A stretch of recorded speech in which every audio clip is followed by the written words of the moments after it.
Olá, meninos do nono ano, tudo bem? Que é o professor Paulo Henrique. Muita saudade de vocês, mas a gente tem que continuar o estudo, né? E a gente já viu isso aqui em sala de aula, então essa aula vai funcionar como uma grande revisão, certo? E só para lembrar um pouquinho, quando a gente fala de água, né? A água é uma molécula formada por três átomos: dois átomos de hidrogênio e um átomo de oxigênio, certo? Agora, para lembrar e puxar na memória, a água ela é uma molécula inorgânica, tá? Ela não tem cadeia de carbono. Se a gente reparar aqui, ó, passar, ó, dois átomos de hidrogênio, um átomo de oxigênio. Tudo bem? Então, ele é um composto inorgânico. Vamos lá, vamos continuar aqui a nossa revisão. Quando eu expliquei para vocês e falei sobre a água, eu falei que a água ela é uma molécula polar. Por quê? Porque ela vai ter um polo positivo e um polo negativo. Tudo bem? Então, olha só, eu esquematizei duas moléculas de água. Eu peguei aqui uma molécula de água, OH, dois polos positivos, negativo. Aqui também outra molécula. Como é que elas se ligam umas às outras? Se eu pegar uma gotinha de água, naquela gotinha de água vai ter uma molécula ou terão várias moléculas? Terão várias moléculas ali. E como é que elas se ligam? É muito simples, é por uma ligação, chamada de ligação covalente, tá? Onde há o compartilhamento de elétrons. E aí, pessoal, o polo positivo vai se ligar com o polo negativo da outra molécula. Essa ligação que ocorre aqui, entre uma molécula e outra, ela é chamada de ligação, tá? Ligação de hidrogênio. Não podemos esquecer. Alguns livros vão falar pontes de hidrogênio. Não. Agora o termo é ligação de hidrogênio. Beleza. Gente, o fato da água ser polar, o fato dela ter essa polaridade, isso é muito bacana, muito importante. Por quê? Permite com que a água ela seja considerada um solvente universal, tá? Porque ela vai conseguir dissolver praticamente todas as substâncias, ela só não vai dissolver o que for apolar. Então, qual é a primeira propriedade, a primeira característica que eu vou falar aqui da água? É a questão da polaridade.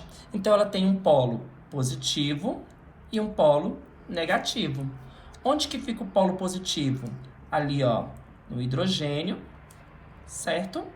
Aqui, ó, no hidrogênio. E o negativo vai ficar ali, ó, no oxigênio, aqui do ladinho, certo? Graças a essa polaridade, certo? Nós vamos ter a solubilidade. O que é a solubilidade, galerinha? É a capacidade da água de dissolver substâncias. Vamos pensar. Se eu pegar um copo com água da minha torneira, peguei um copo com água, coloquei aqui em cima, por exemplo. Esse copo tem água pura? Não. Terão ali sais minerais dissolvidos. Mas dá para ver esses sais minerais? Não. Porque graças à polaridade, ela vai se ligar com as partes também polares ali dos sais e vai dissolver essa substância. Então, quando eu falo que uma substância ela é hidrofílica, ou seja, é uma substância que vai ser dissolvida pela água.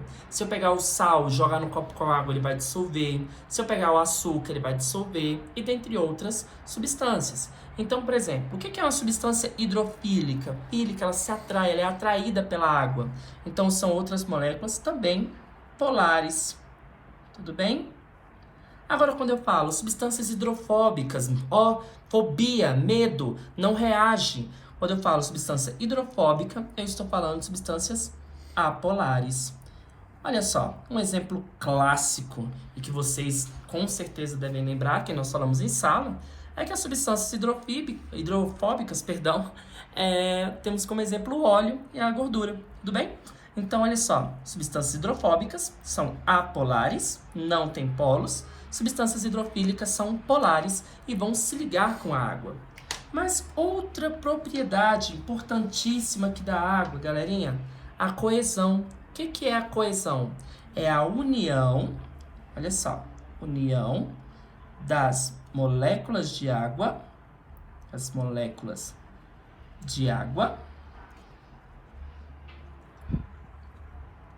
umas às outras. Como assim, professor? Uai, olha só. Se eu tenho uma molécula de água se ligando com outra molécula de água, estão coesas, estão ligadas Por meio, olha só, de quem? Das ligações de hidrogênio. Por meio das ligações de hidrogênio. Vou colocar só o Hzinho aqui, tá bom? Então, percebam. Aqui eu tenho uma propriedade que é a coesão. Essa coesão só existe graças à polaridade. Então, tudo isso aqui que nós estamos vendo tem relação direta com a polaridade. É igual à adesão. O que tem a ver? O que significa essa adesão? É a propriedade que a água tem, ó, de se ligar, tá? Ou de unir, ou de dissolver, certo? As substâncias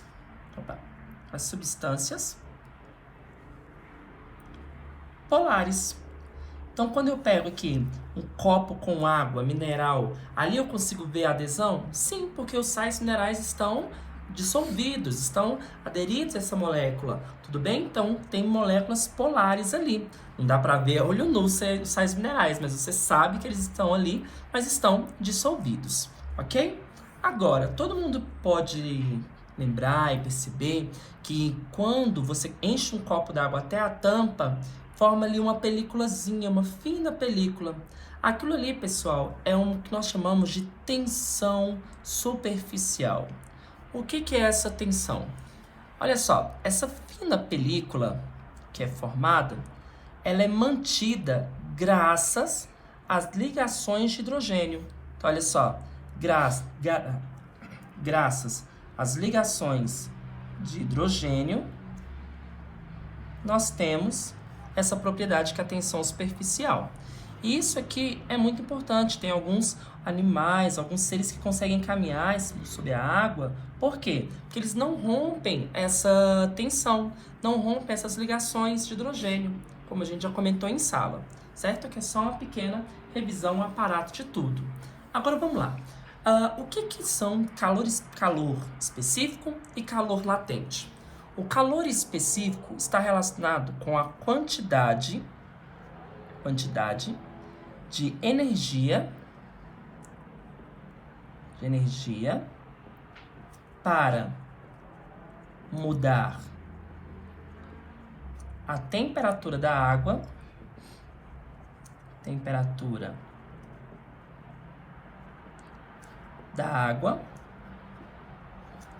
em 1 grau.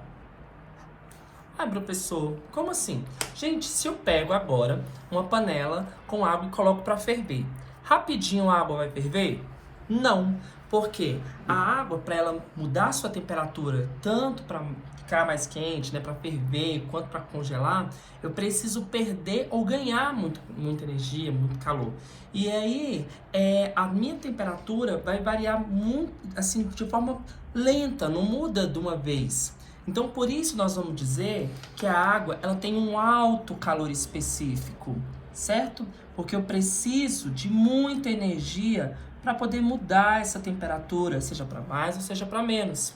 Graças a essa propriedade de calor específico, nós temos a água como um agente termorregulador, tá? A nossa temperatura ela é regulada graças a essa propriedade aqui. Pensa comigo. Se você começar agora a correr, fazer uma atividade física muito intensa, o seu corpo vai produzir muita energia, muito calor. A sua temperatura interna ela vai aumentar. E isso não é ideal, porque vai desnaturar algumas proteínas, vai influenciar no seu metabolismo. Então, o que vai acontecer? A água do seu corpo, ela consegue reter esse calor e eliminar na forma de suor. Tanto que se você reparar, quando você está suando, a sua pele está um pouco quente. Por quê? Porque eu estou liberando esse calor que está ali dentro. Tudo bem? E isso é importante. Imagina uma pessoa com febre e chegando a 41 graus, 42. Por isso que quando a gente está com febre, a gente tem que ingerir muita água, porque ela vai fazer com que a gente perca esse calor, perca essa temperatura, essa temperatura a mais, esse calor que está aí, em forma de suor. Tudo bem? E o que é o calor latente? O calor latente é a quantidade de energia necessária necessária para mudar o estado físico da água. Se eu pegar agora um copo com água e colocar no meu congelador, daqui a 5 minutos ele vai estar congelado? Essa água vai estar congelada? Dificilmente. Porque como a água tem um alto calor específico, ela vai precisar perder muito calor para poder mudar a sua temperatura e, consequentemente, mudar o seu estado físico. Ok? Essa é a nossa revisão do conteúdo de água. Espero vocês no próximo conteúdo. Um beijinho.